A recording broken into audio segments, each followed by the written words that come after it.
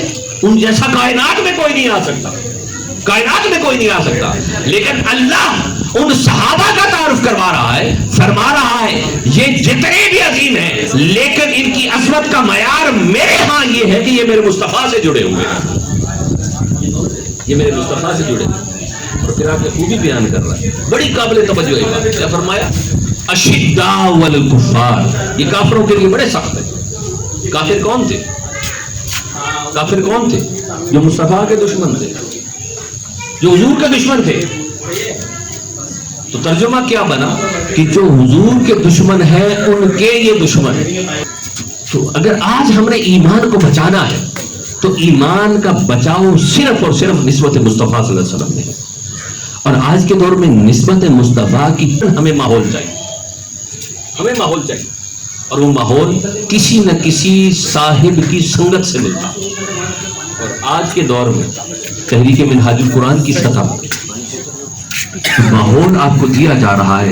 رمضان المبارک پھر اس کا آخری اشرہ، اس آخری اشرے میں اللہ رب العزت کا گھر، اس گھر میں بیٹھ کر اسلام کی صحبت اور سنگت، اعتکاف